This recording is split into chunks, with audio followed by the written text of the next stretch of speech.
Committee. My name is Derek Beer and I'm chairman of the licensing committee itself. A few formalities to go through first, if I may. First, we'd like to elect a chairman for the meeting. I'd like to propose Councillor Beer to chair the meeting. And seconder.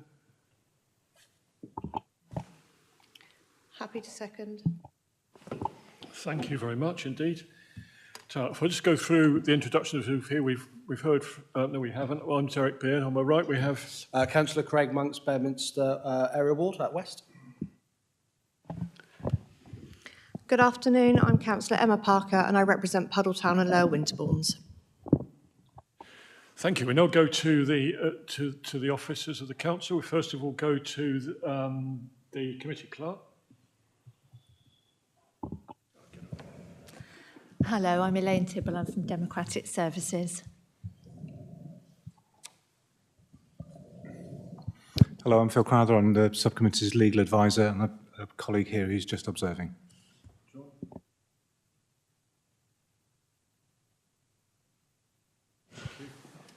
We have Hannah, who's observing this afternoon. Thank you. I'll now ask you to introduce yourselves. Aileen?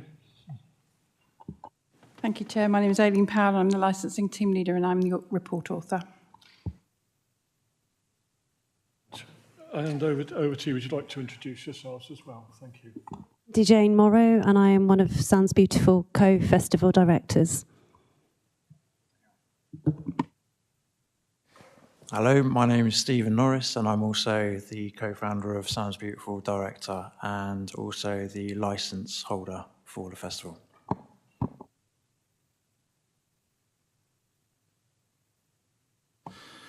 Good afternoon, Gareth Gosling from Dorset Police Alcohol Licensing.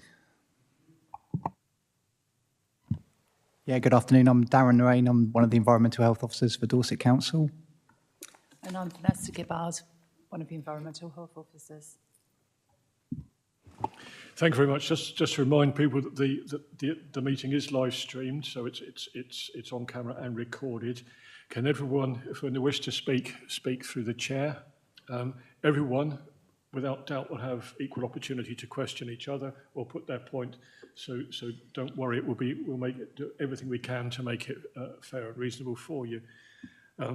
At the end of the meeting, we'll retire and consider everything we've heard and let you know our decision within 5 working days. There's more to tell you about that later, but that's how we'll go. Do you have any questions on the procedure at all? Anybody? No? Okay, thank you. In that case,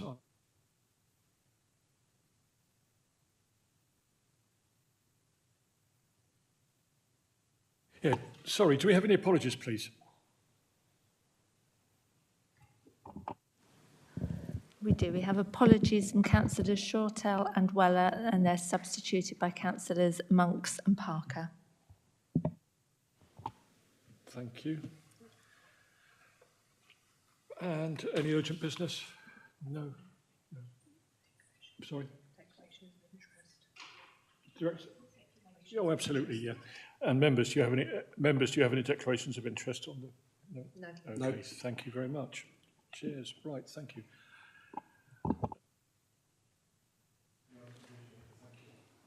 Thank you, Chair. So this is a hearing to consider an application from Sounds Beautiful Limited for a new premises licence for a festival at Gaunt's House, which is close to Wimborne. The application is to cover one event per year that will happen every year in either June or July, with the first event starting in about 3 weeks' time on the 27th of June. The latest event management plan says there will be between 500 and 1,500 people on the site. This application is for a 4-day festival with live music from 11 a.m. to 11 p.m. and recorded music from 9 a.m. to 2 a.m. The alcohol sales, you might note, were included twice in your report at paragraph 2.3. So just for clarification, the alcohol sales are, and I've just lost it, 12 o'clock in the morning till 2300 on a Thursday, 12 till 02 on a Friday, 12 till 02 on a Saturday, and 12 to 2200 on the Sunday. That is in your report, there's just a duplication. There have been 3 representations from responsible authorities stating that more information is required. and that the EMP and the NMP provided are inadequate. Updated versions were supplied on the 2nd of May and again this morning. 2 of the responsible authorities are present and will update you as to whether sufficient information has now been supplied. There has been a representation from the Parish Council asking that all music is finished by 11 p.m. We have received no responses to any of these representations.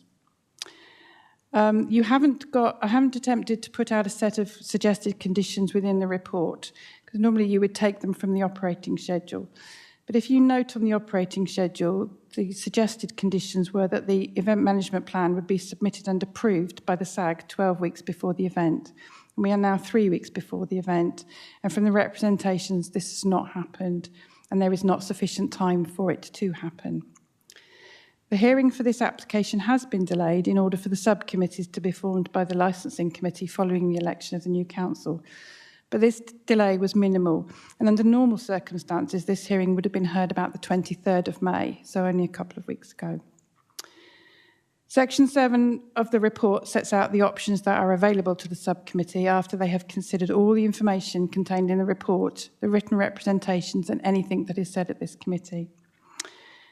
And finally, I'd just like to draw your attention to paragraph 9.44 from the guidance, which says that it's imperative that you ensure the factors that form the basis of your determination are limited to the consideration of the promotion of the licensing objectives, and you're expected to come to your determination based on an assessment of the evidence on both the risks and benefits, either for or against making the determination. Thank you, Chair. Thank you, Aileen. Members, do you have any questions for Aileen? Not this time. Thank you. Do you have any questions at all for Aileen on what she's presented at the moment? Don't have questions as such, but I do have comments on what was presented. So if I may, we just want to make sure that everyone's aware that we actually submitted our event management plan, because we're aware that it sounds like we haven't given much time. I'm trying to find the date now. The 31st of October 2023 was when we actually submitted all our documents, and we were assigned 2 councillors, Karen Poole and Ian, who were to give us, because it's our first application for a licence, we were given them to help advise us along the way. And since then, we've had a back and forth of documentation, which has constantly needed updating. And we have worked really hard to try and get these documents to the people that needed them. They haven't actually made it in quite a few cases to the places that we need, and we actually personally had to send them ourselves. And what else did I want to say? The SAG meeting, we have never been invited to. We weren't aware that this was supposed to happen. We have been waiting to be invited to a SAG meeting, and we haven't had any such invite. So just to let you know that that's the situation we've been in. So when we were told on the 31st of October by Ian that we would be invited in due course, and we haven't been since then, which was nearly many, many months ago. Thank you. Yeah. Microphones, they'll catch us out all the way through the afternoon. Thank you for that. Obviously, these things work through a process. I don't know if Aileen would like to respond to that comment.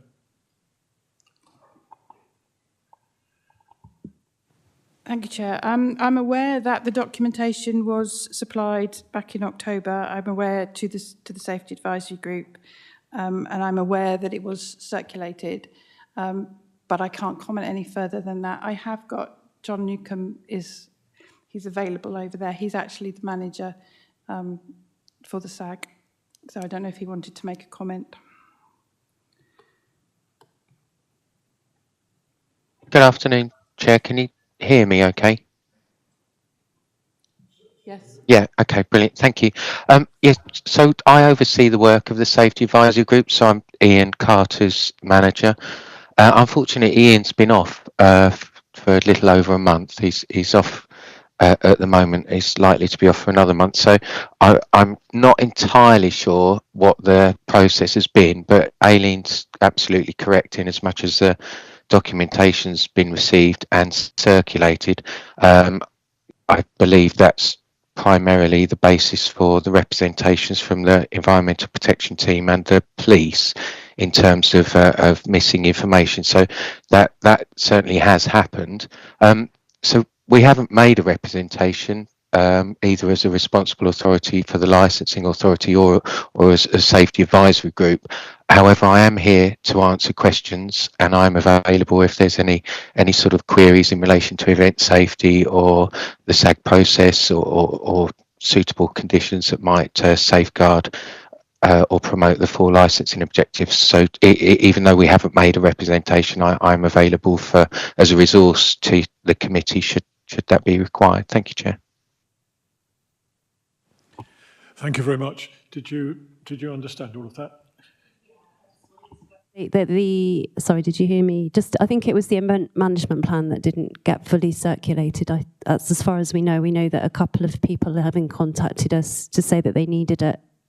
But I think maybe the other documentation went out, maybe the application.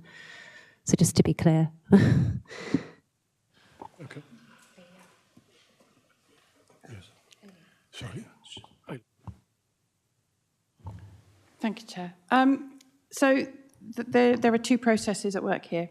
So the event management, the Safety Advisory Group considers the event management plan and any other risk assessments or any other documentation that comes in.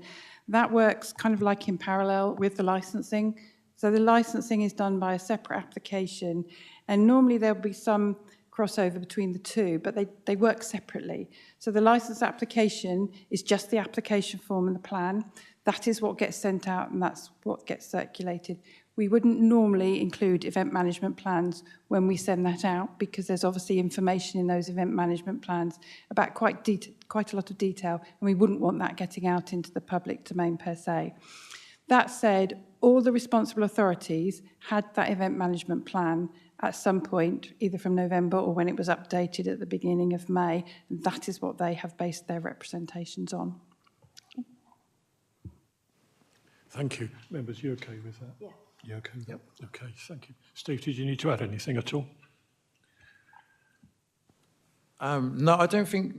I think this has been a long, drawn-out process on all parties, really. Obviously, on our part of it, we've been trying to deal with this situation since last year, and dealing with certain people within the licensing team. Unfortunately, they only work there a couple of days a week, so trying to get things back and forth with these advisors has been quite difficult.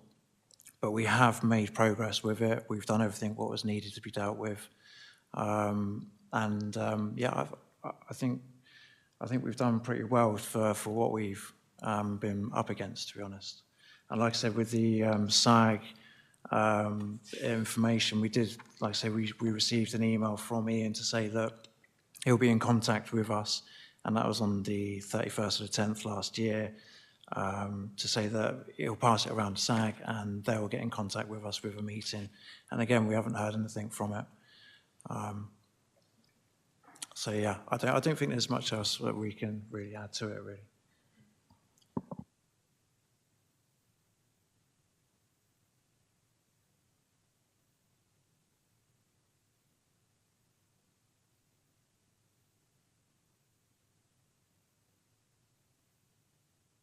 If I go to, we've got Ian on screen. Would you like to say, comment at this point, Ian? Sorry, Chair, it's John Newcombe. So I'm Ian's line manager. He's off sick at the moment.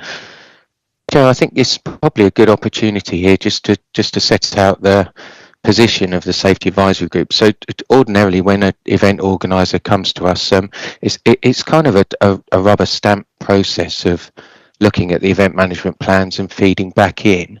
I think it's fair to say that the plans that were presented to the SAG were not what we're used to, should we say? Not potentially not as comprehensive or as detailed or as explanatory as we would not ordinarily expect. And the applicant's quite right. There has been quite a substantial need for assistance from the Safety Advisory Group from what I can make out. Now, I think that's partly an issue because of part-time members of staff who are obviously not available at beck and call of applicants who need an elevated assistance level, should we say.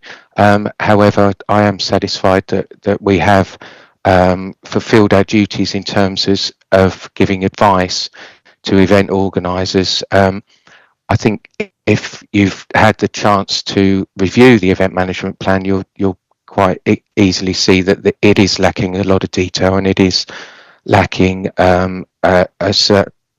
the normal level of information that we would expect to see. So there has been quite a demand on the SAG. We're not entirely convinced that this licence is safe to grant for the full capacity of 5,000. I think the event management plan does mention a cap on 1,500. We would advise that is probably quite sensible. But as we haven't made a relevant representation, I will leave that to colleagues in the noise team and the police to pick up on. But I'm satisfied that the Safety Advisory Group has assisted the applicant in as much as so far as reasonably practicable on this occasion, Chair. Thank you.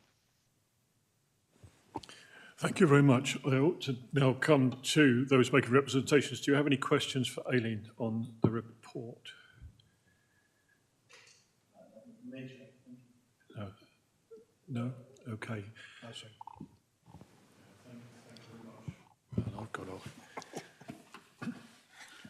Right, now it comes over to yourselves to, if you're happy, Phil. Yeah, you okay, Phil?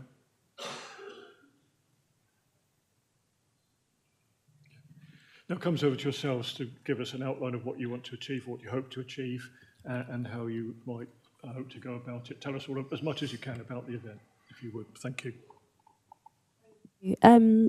So the capacity of the estate is actually only 3,000 max, so I don't know why it's got a 5,000 on the event management plan, so apologies for that. It would be 3,000 max, but we've actually been in negotiation with Rufus, who owns Gaunt's House, and Richard, and it's been capped at 1,500 anyway. So that would be the maximum participants that would be allowed on site. At the moment, we've sold 300 tickets, and we have about 200 to 300 artists and crew. We have a month to go. So we expect capacity would not be more than 1,000 this year. We have in detail read the Purple Guide, and I think we've fully implemented all the steps. It might not be documented in such detail in the event management plan, and apologies for that if so, but we have a professional security team on site, obviously because there is alcohol, Fortis Protection, who are providing 24-hour security overnight. We've got sort of up to eight security guards on working at any one time. Plus, we have a steward team of about 3 or 4 or 5 people at any one time assisting them. We have IHCD ambulance techs, 2, Steve Pye and John, and a paramedic, Raj, who will be on site. They have a bed, an ECG machine, first aid kits, 2 refibs, 2 oxygen resuscitation units, and a trauma kit. So everything that will be possibly needed in the event of any first aid given. We have a fire protection officer, and we've done a detailed fire risk assessment of the site. We've got public liability insurance, which we've taken out, which you're welcome to have a look at, which fully covers us for the event and any injury to any public during the course of that event.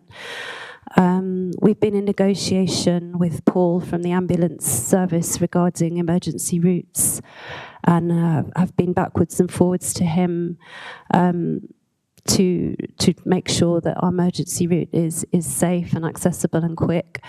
And we've allocated 5 assembly points in negotiation with him.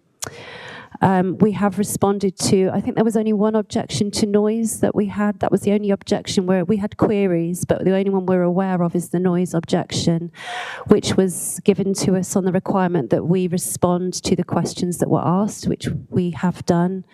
We do have a noise monitor, Andy from ARD Audio, our professional sound technician, is as well used to using noise monitoring equipment. And we have offered to set up a Google Noise sheet where he will monitor noise after hours, every hour. And we have a recommended, which I think is a level that has been accepted in the past on this site, which is 40 dBA at the nearest residential property, which we're quite happy to adhere to. We fully understand that 2 o'clock in the morning is very late. We are open to negotiation on that.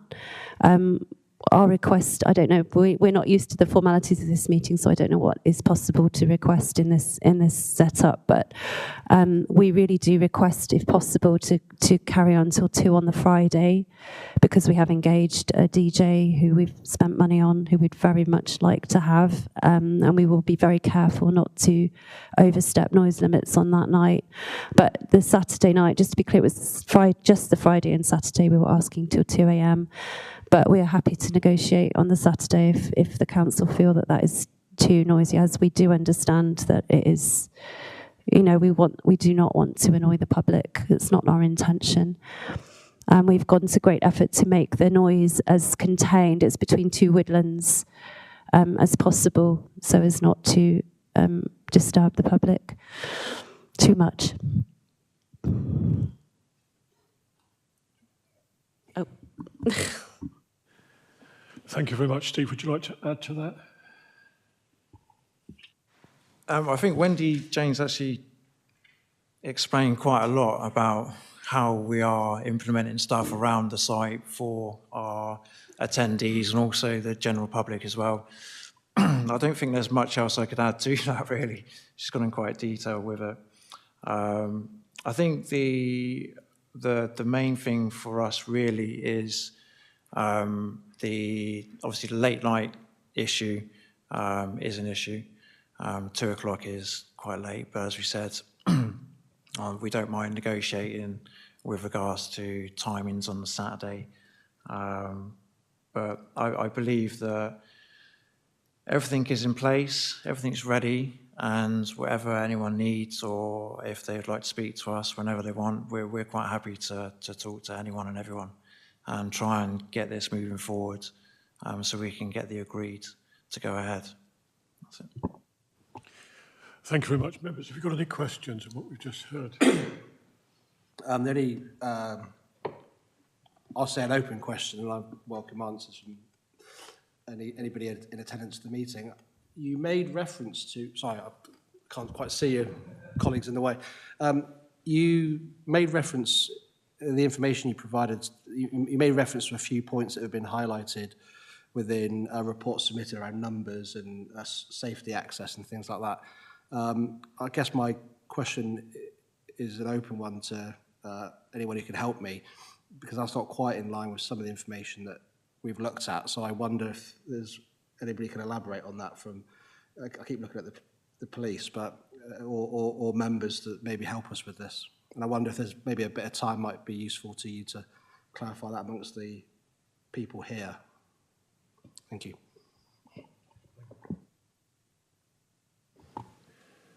Should we address that in a moment, or would you? You can start with me if you like.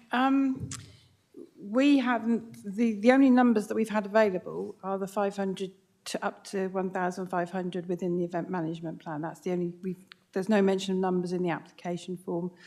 The only time we tend to look at numbers in licensing would be if it goes over 5,000, and that's because there's different fee structures and everything. But the reason that there is this slight confusion is because it hasn't been written down anywhere yet. Okay, thank you. Yeah.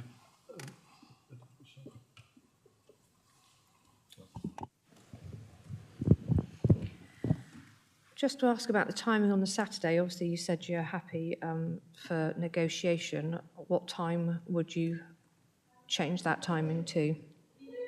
I mean, we would request a cut-off point of midnight, if possible.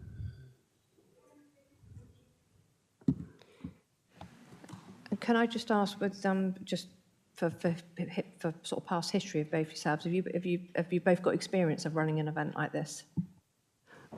I am a musician, so I'm involved in many festivals and events. So I run choirs as well. I run a choir for people with cancer. And I organise many public events, in the past. Not to this scale, though, I must add. This is the first time to this scale. Yeah, so I've also organised things in the past. I'm also a DJ as well, so I've DJs at nightclubs. So yeah, I think we've both had quite a bit of experience with organising certain situations. But again, this is the next step for us. But hence why it's like a learning process for everyone. Hence we didn't know what we were coming into today, to be honest. But yeah, we've got quite an extensive knowledge of other events of what we dealt with in the past. But you can appreciate the concerns around the more detail in the noise management plans and the event management plans that are needed. Yeah, like again, it's lessons learned. So with regards to the noise management side of things, yeah, we've definitely learned some lessons along the way. But moving forward for the years after, we've learned these lessons, so we know what we're doing now for the future. Thank you very much. Thank you. Just in case you're wondering what's going on, there was schools educational visits today, so we hope you don't mind that's the case. Obviously, those making representations will have the chance to put your case in a moment. Does anybody else on the legal team have any questions on what we've heard? No. Do you have any questions on what you've heard from the applicants? Sorry, just slightly building upon the question raised by Councillor Parker just now in respect of your experience coming into this, because I think that's potentially really at the heart of what we're talking about today. And I'll come to the question shortly, but the reason it is such at the heart is that we encourage and try and work to support events, but naturally, where there's learning to do to sort of take place around things to do with safety, we have to make sure that we achieve a minimum standard. My question is, have you considered or had you considered employing any sort of support with regards to operations? So, sort of an experienced operations manager, perhaps with a background in events, and certainly to do with the operational aspect of things. We have a few people involved. For example, Ros, who is in charge of traders, runs Purify Festival and has run that for several years running. So she is someone that's had plenty of experience of running festivals. I think that's near Wimborne, actually. It's for Mind. But not, I mean, a designated event manager that's had previous experience. No, we haven't. So I think this is something that we've wanted to do for ourselves professionally and personally as well. So, and we've certainly taken advice from Rufus and also Rowan, who is at Gaunt's House as an administrator, is one of my dear friends and has run Colourfest for the past 7 years. Well, quite a while ago, he ran Colourfest at Gaunt's House for 7 years, and he has been a great asset to us. And advising, we've actually taken on their lockup, and he has given us all the pitfalls around this. So, I mean, formally employed, no, but taken advice, certainly, in detail, yes. Are you content with that response? Yes, thank you for that one. I do have a couple of other questions. So in respect to your SIA amount, naturally, from a police perspective, my biggest interest is to do with crime and disorder and public safety. I've noticed from your event management plan, and I do apologise, I have not read any amendments to today's. That for me was probably a bit tight for us to have been able to take into consideration today. But from the most recent copy that I saw, how it's alluded to, and you've confirmed it today, you've alluded to 8 SIA at certain peak periods. I think questions could be asked around the reduction towards, I think, beyond 10:30 through till 2 o'clock, I think, on certain times from memory. But how did you arrive at 8 being an appropriate amount to manage the whole event? Yeah, so I mean, we've got a number of other volunteers that are going to be helping the team of the security. The actual security company recommended that to us on these numbers. So we've run with them on what they've suggested to us. So we've got 8 on the Friday, but there will be a number of other people helping those security team out as well.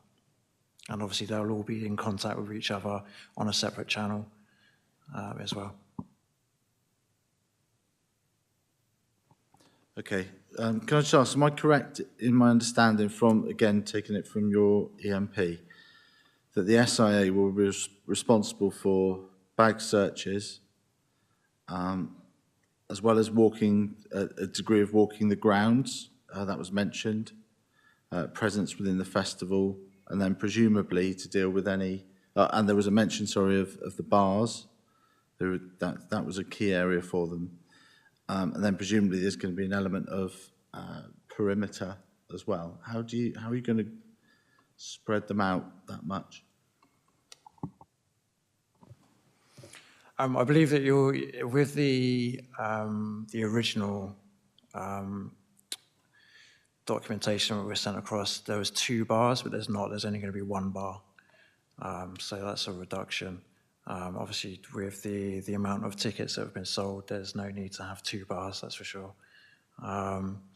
And then with regards to the perimeters and the bag searches and all things like that, again, we actually took the security company to the site on a number of occasions, so that they were able to get the layout of the land, and we also sent them our event management plan as well. We sent them everything, all the documentation as possible.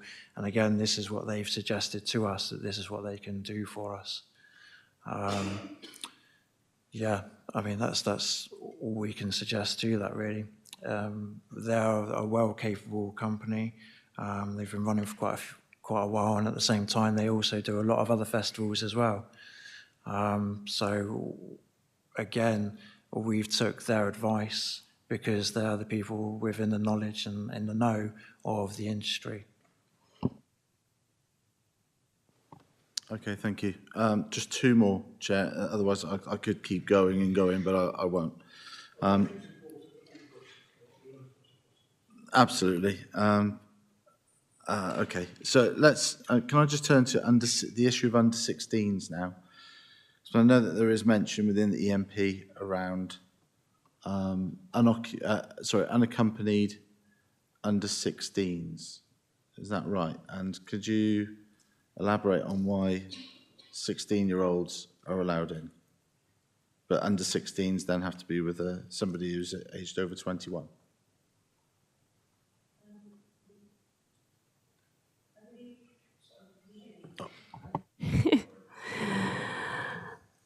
I believe, isn't it under 18? It's under 18. I'm sorry if that hasn't been relayed across by us. But we've got 3-tier tickets. So we've got under 12s, 12 and unders, which are free.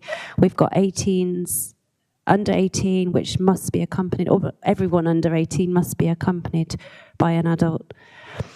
And we have actually followed up. We've had 2 tickets that were bought online which were just child tickets or a teen ticket. And I have actually personally phoned up those people to check that they weren't unaccompanied. And in one case, it was a mother just adding a child, she was going to be there. And in another case, it was an adult trying to get in at cut price, and we cancelled his ticket. But we do follow through if there are any child tickets bought without an adult ticket with them.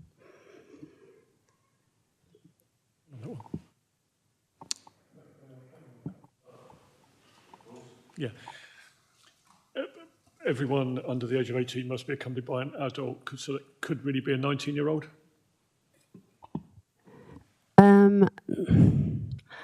Technically speaking, but we would assume that they would come with their parents and not by themselves. I mean, that's something we would need advice on how to police. How would you stop a 19-year-old accompanying an 18-year-old in that situation? That's something I wouldn't have experience of. So.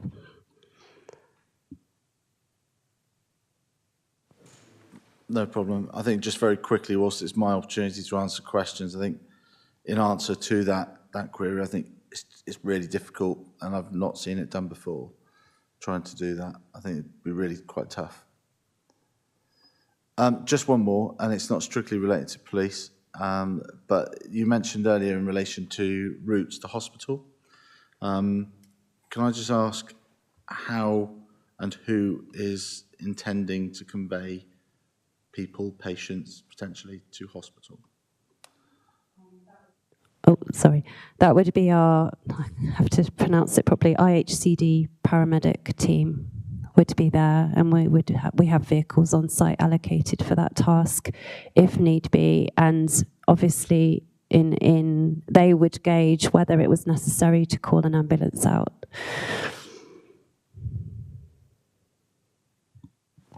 Okay, not strictly a question, but those vehicles, and I won't ask whether they are or not, but those vehicles would need to be CQC accredited contractors. So it can't be any vehicle. So just be really careful on that. Get further advice from SWAST. Thank you, Chair. Nothing else.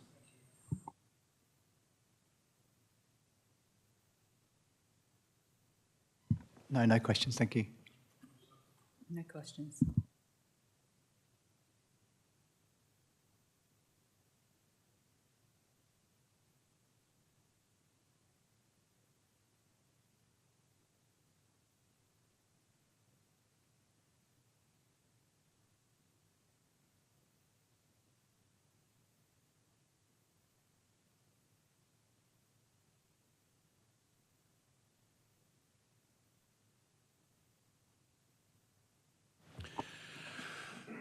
Because of some perhaps misunderstandings or whatever that have gone on over the notice and whatever, would all those involved appreciate perhaps a half-hour adjournment so you could sit together and discuss a way forward to discuss conditions or whatever that might suit all parties, or would you or is that not? Are we too late for that? Would you like that opportunity to sit together and have a negotiation with us out of the room, to see if you can come up with conditions that would suit all parties?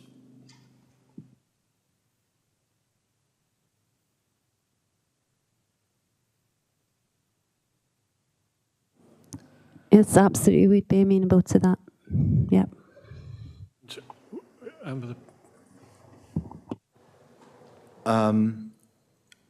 Always more than happy to engage and support, as I stipulated earlier.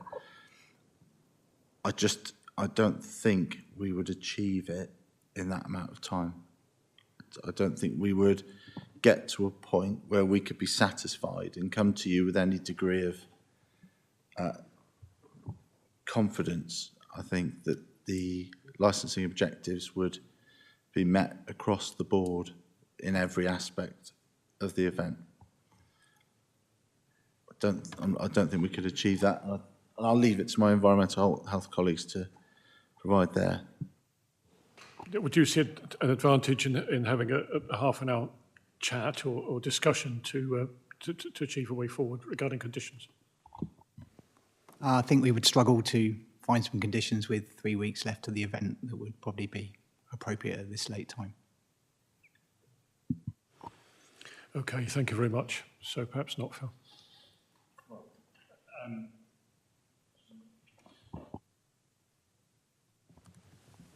I mean, Chair, it's obviously the committee's decision whether to adjourn to allow that to happen. You've heard the applicant say that they would appreciate that opportunity.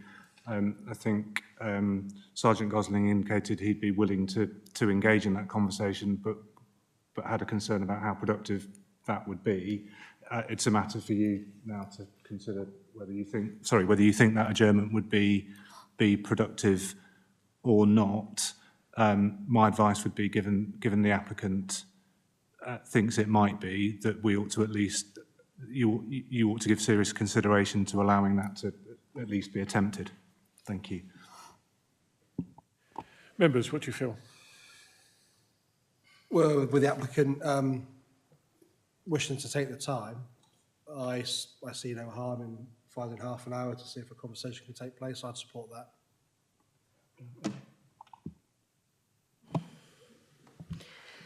Being that this has been in the pipeline now for quite some time, I think a lot of the issues that we have and the detail that were needed, there's been ample time to put all of that information in. So I don't think it would be worth it.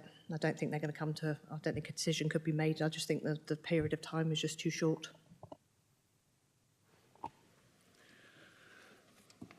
Okay, thank you. So, to you then, I guess. Down to me. I think in the interests of everybody feeling content that they've had a fair go, I totally understand the time is very short, and the decision will be difficult. We don't know which way that will go, but perhaps take half an hour just to chat between yourselves and see what we can do to over the grey areas and see where we can go forward. I would say, with your permission, I would suggest we take a half an hour adjournment and we return at 3:15. Yeah. Sorry.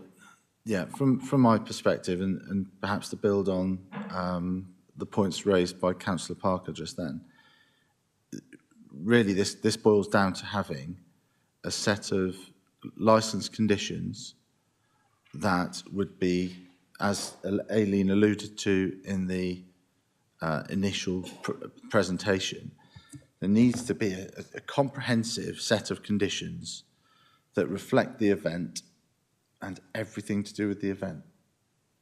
And including that within an EMP is one option, and it's been used before, but unfortunately, on this occasion, when it's been used, we're slipping into what we have done in the past and fallen short on, which is where the conditions are effectively deferred to an EMP. The danger with that being, I'm going to give you a plan in the future, and then that plan doesn't either materialise as being appropriate to the event, or doesn't meet the needs of the responsible authorities in the form of promoting the licensing objectives. It does also reflect the experience of the operators, and I think that's something that will be very difficult to deal with in half an hour. So if you're anticipating achieving a mediated outcome, I don't think we would do that in half an hour, or potentially even today. Okay, thank you for that. In that case, on balance, I think we'll continue with the hearing, if that's okay. Yeah, we won't adjourn, we'll continue. Thank you. So now we come to the other responsible... No, there was only questions, wasn't it, before? Would you like to put your broader case at this moment? We've done questions, haven't we? Would you like to make your presentation now? Yeah.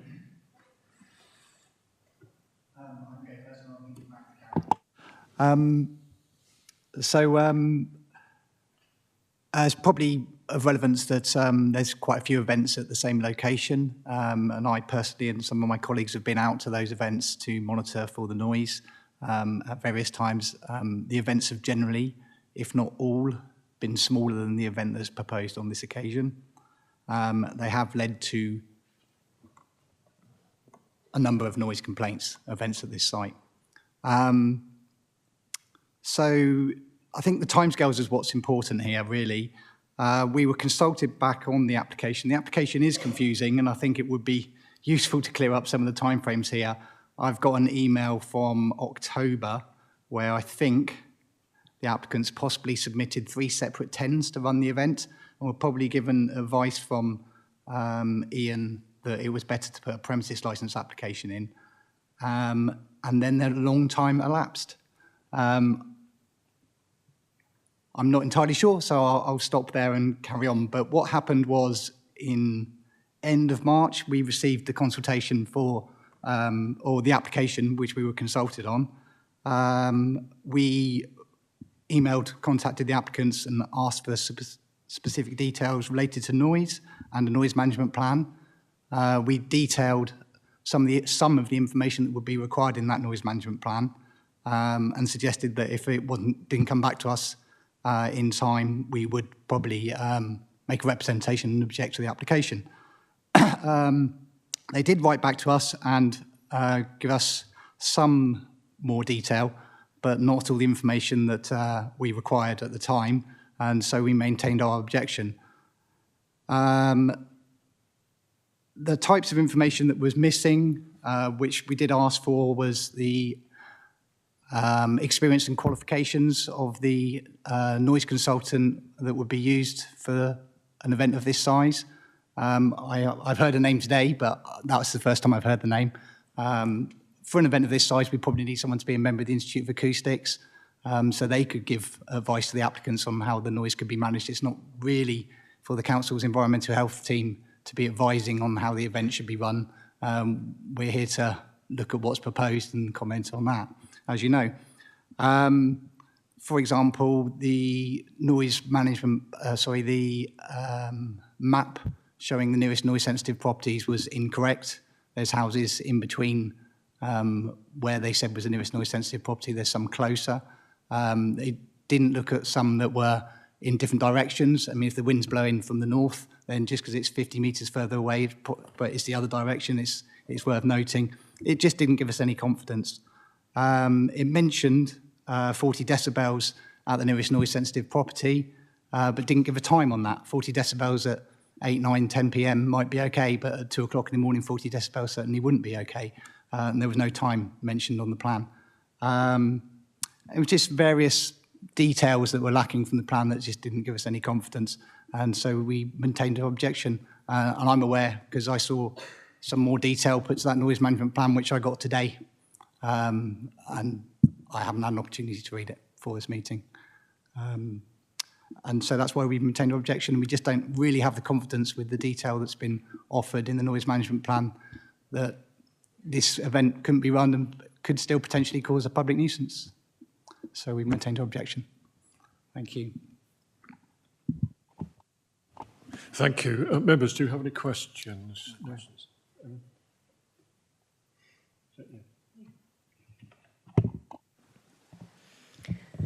Thank you. You said that there's been events at this premises before. I assume that they were run under temporary events notices? Bimble Bandada, that was run under temporary events. It was less than 500 people. So yeah, they were run under temporary event notices. This one was of more concern because it was more than 500 and not on a 10 on a premises licence. So yes. I believe that that's incorrect. Sorry. Okay. And was it that at that event that you received the complaints around the noise? Yeah, in previous years we received complaints about that particular event. So the year later when that event was rerun, I'm not sure under what type of licence, that's when we visited. So on 2 consecutive years. The first year we didn't visit, the second year we did visit, and there was complaints of both. Does that answer your question? It does. Just, I don't suppose you recall what the timings were for that particular event. It might need to be something I can go back to Aileen with, because Aileen will have a note of the temporary events notices. I was certainly there at 1:30 in the morning.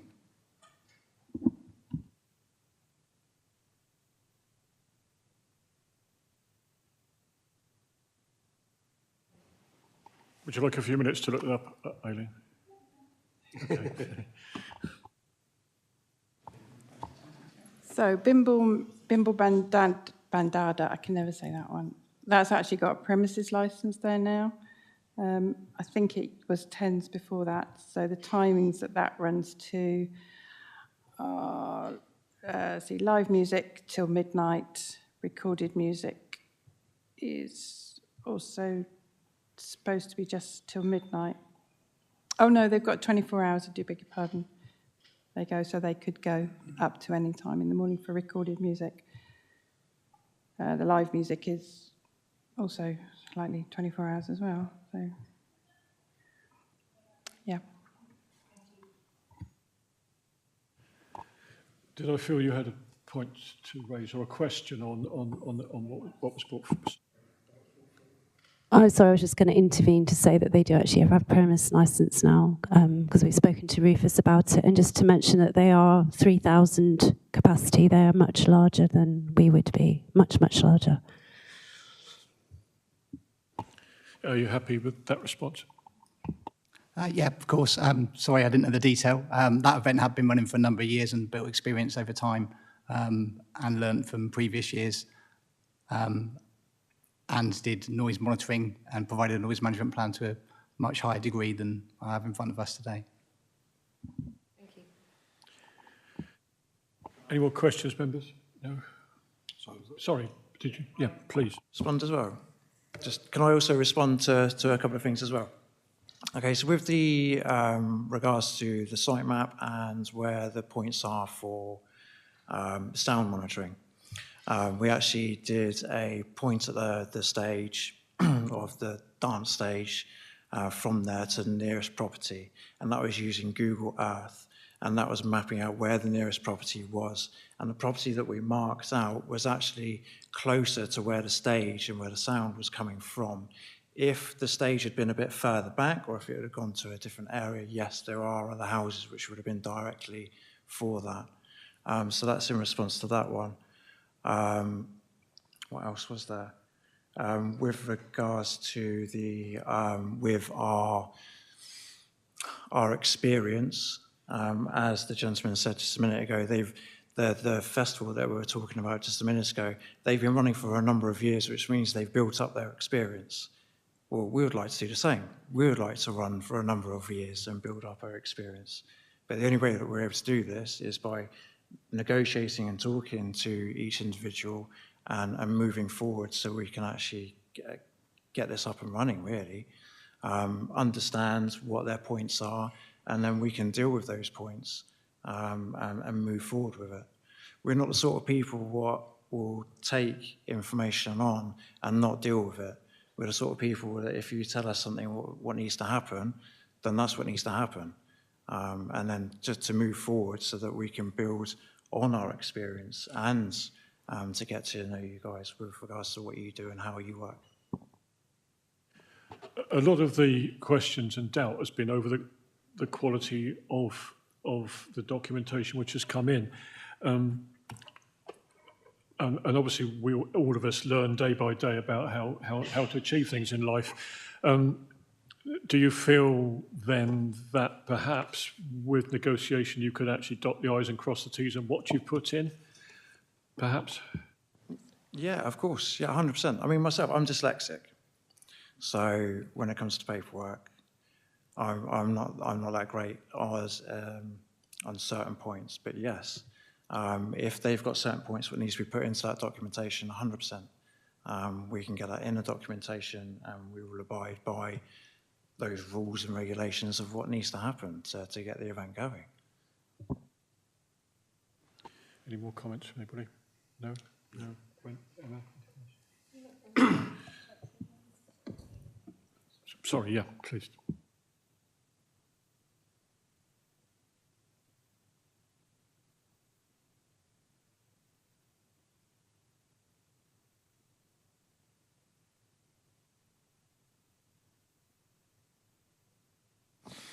Yeah.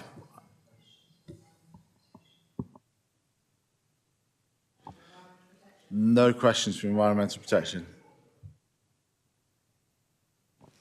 I do. Am I allowed to ask a couple of questions? Yeah? Okay, so the gentleman over there with regards to the sound, and what would you recommend to us for the sound as the decibels themselves? Obviously, we put it down as 40 on our understanding that we were going to be coming to discuss the sound and the levels of it. So then we could go back and update the management plan itself so then we can move forward. So obviously you've been to the site, you understand it, and you also have an idea of what the level should be. So what would that level be?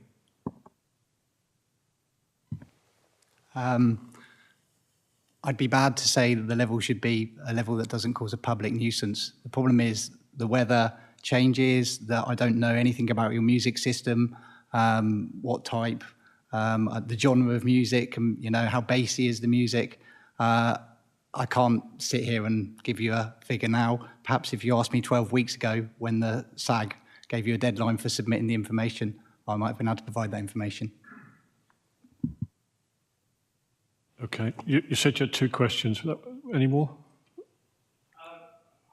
To be honest, it's quite clear to us that with regards to the comments that are being made, that there's obviously no negotiation on that side, even though we're willing to and we're wanting to get this up and running.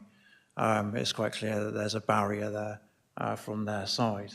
If he doesn't know what music that we're playing, he doesn't know how bassy it is, then realistically, how do you know that what we've set our limits to be correct or incorrect?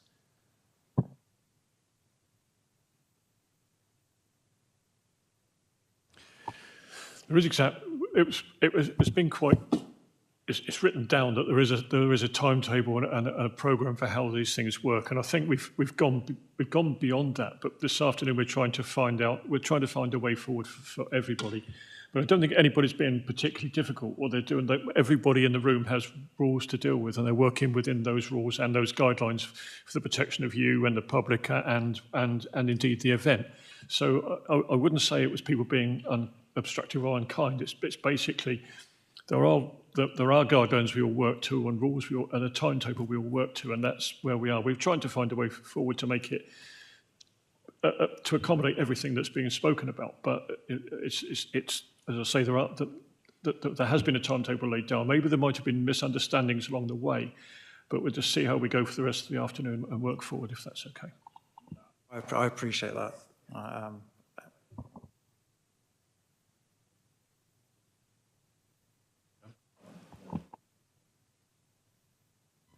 No, I've got nothing else to add. Thank you.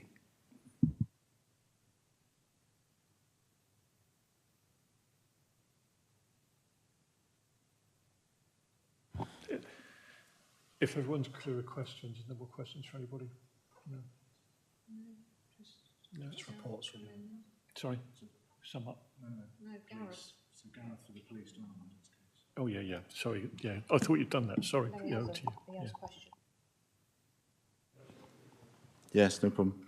Thank you very much. A lot's already been discussed, and I'm not going to repeat either what's been discussed today or what I've already included in my report that hopefully everybody has had sight of, completed a short time after we received the application and submitted the objection. I'm just going to, just for the benefit of everybody in the room, I'm just going to explain a little bit about how my team works and a little bit about how other teams work as well, because it's very, very similar. So as a responsible authority, we are there to make sure that the licensing objectives are consistently promoted. And it's across anything to do with alcohol and other licensable activities. So it can include nightclubs through to small convenience stores, supermarkets, hotels, and events of all different sizes. And to give you some context as to how much my very small team has to oversee, throughout Dorset, we have in excess of 3,500. In fact, it's closer now to 4,000 premises that have licenses throughout Dorset. And in addition to that, we can also manage up to 600 temporary event notices a month that come through that require our scrutiny. And the reason I bring that to your attention, to the attention of the committee, is that whilst we are there, and I was clear at the start that we are there to support event organisers and licensees to promote the licensing objectives, we have to be clear that we're not there to coach, we're not there to manage events, we're not there to put forward conditions. If there's tweaking to be made, then we will help with that. If we feel that there are some gaps, we can help with that. That's what we're there to do. We'll draw upon our experience of other similar events and our qualifications as well. But bringing it back to this particular application, it is in a location that has had other events take place. But as alluded to by my colleague from Environmental Protection, the application that's been served on us for consideration isn't to the standard that we would require to give us the confidence that the licensing objectives will be met. So just a couple of examples within the actual application, a copy of which I've got here. There's a mention here under public safety, the protection of public nuisance, that we will not serve to anyone who appears to be under the influence of alcohol to a degree where it might cause harm to either themselves or those around them. And I think that's quite pertinent because it shouldn't be serving alcohol to anyone who's intoxicated, full stop. And that's within the schedule, the first schedule of conditions, the mandatory ones. And we talked earlier about the under 16s and that being a mistake, but it's mentioned 3 times within the protection of children from harm that it's 16 that must be accompanied. I could talk forever about what's not there, but I won't. Most crucially, it's not a complete application that will give us the confidence that certainly the objectives of preventing crime and disorder and public safety will be met. There is just not enough detail within the EMPs that we can be satisfied they'll be met. And just a little point on that with regards to the EMP, and I know that John Newcombe has mentioned it, and Aileen alluded to it earlier as well, but we have to be really clear in that we distinguish the purpose of an EMP and the purpose of a licence. The licence and the content within that licence is what we can enforce. If that's not met, that's a breach of that licence. It's very difficult when everything is deferred to an EMP because it's really, if you like, deferring what will be met. And it also places another layer upon our enforcement because we're trying to enforce something that isn't actually part of the licence, which is very, very difficult. There is a place for EMPs with regards to variable factors of an event, but when it comes to absolute certainties, based upon the experience of the event and what it is that's intended to be delivered, that needs to be within the licence. And I think at the moment we are none the wiser as to what this event intends to be, only today learning about the likely numbers of attendees, etc. There are examples within the EMP where it then refers to other plans. There will be other things in place. Trying to think of some examples. There's various examples throughout. There will be an evacuation plan in place. We don't know what that evacuation plan is. Entry won't be a problem, but then there's no detailed mention of traffic management, certainly off the main Cranbourne Road. it mentions there about code words being used for certain events, and emergency plans will be in place, but again, we don't know what those are. Yes, the positive side is that the website is very good. There's lots of detail on there around the events, and clearly the applicants and those responsible for operating the events are very good at promoting the event, and I think that's really, really good. The only issue that I picked up with regards to the website was around a mention of the fact that the police will only be on site where a crime has been reported or something similar to that. And I'd just like to clarify for the benefit of everybody that there are powers under the Licensing Act for constables to be on site and authorised persons whenever licensable activity is believed to be taking place. So that will need amendment. I have nothing further to add. Thank you very much. Thank you. Members, any questions for please? No, mine have been covered. Thank you. Thank you. No, that's good. Okay. And applicant, have you got any questions on what has just been put? I've got a few answers.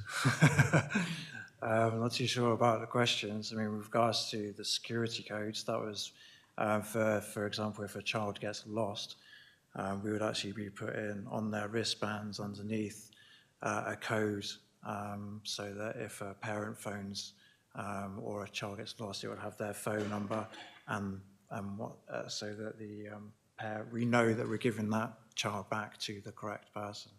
That's with regards to the code. When did you want to say a few other bits, pieces? I think I just want to appeal to, I can see that as our first application, the detail in the event management plan hasn't been up to standard, and we apologise for that. But I just want to reiterate that we have spent a year 24/7 putting every single effort that we have into promoting and getting this event running with great love and care and money and time that we have not been paid for. So please, I'll just ask you to take that into consideration, that we, have tried our best. And I'm sorry, it was, I think the event management plan to hinge, I know that you have rules and regulations, but to hinge that licensing on the written plan itself is, and I know that you only have that to go by, but I would urge you just to hear us as humans and encourage you to know that we have great care for the public that are coming to this event and have every intention of ensuring their welfare and their safeguarding, and especially the children. I'm a teacher. We've got lots of DBS people and nurses, and everyone will be taking care of each other. So just wanted to reiterate that, really. We will give you a chance to properly sum up in a moment anyway. Okay, thank you. Would you like to present your case? No, sorry. Yeah, I was going to ask environmental health, yeah. Environmental health, would you like to present your case now? You have. Yeah. Anything more to add? Questions for Gareth. Yeah. Questions. Yeah. Do you have questions? Yeah. For Gareth. It's environmental health. Yeah. Questions for Gareth. Oh, indeed. Yes, quite. Yeah, sorry. Thank you. No, I haven't got any questions for Gareth. Thank you. And you've nothing else to add to what you've put already? Okay, thank you. So would you like to sum up now? Yes, of course. I completely believe that the applicants are well-intending people. I believe that they want to deliver a safe and compliant event. I absolutely don't doubt that in one way. I think the problem that we have is that the only thing that we have to go on is paperwork. There are people out there that are contractors and experienced people that can help with that. And perhaps had they been on board earlier, I think a lot of the intentions could have materialised into policies and plans that will have satisfied myself and other responsible authorities. But unfortunately, we are where we are, and we have to assess the event and the safety of the event based upon what's in front of us. And we have two aspects of that. One being the important thing today is the premises licence application, and that in itself should stand alone. It can be supported by other documents such as an EMP, but it should in itself give that confidence that the licensing objectives will be met. And unfortunately, I'm not satisfied, and I would invite yourselves not to be satisfied with what's contained within that application. Secondly, the event management plan, often used to supplement, as I've already said, and again, unfortunately, I feel that that falls short. So where we are as Dorset Police, as it stands, is that we don't have the confidence that the licensing objectives will be met. But I go back to what I said at the start, where I do believe that the individuals concerned in the application are well-intending people. They intend to do it, but unfortunately I don't have the confidence that it will be delivered, and that if something does go wrong, there will be appropriate measures in place to manage that. Thank you very much. I'll now come to environmental health. Would you like to sum up, please? Similar to Gareth, really. I'm sure the applicants have tried the best and got good intentions and could run a good event. It's just we, as a council, we see many events like this, and we offer support all the way through from start to finish as much as we can. It's just the timescales that have run out here, and with the level of paperwork, especially the noise management plan provided to us, just really don't have the confidence and now the time to feel that this event could be run without the potential of causing a public nuisance. Okay, thank you very much. It's now over to your good selves to sum up, if you would, please. Thank you. Yeah, I would like to, going back to everything what everyone said,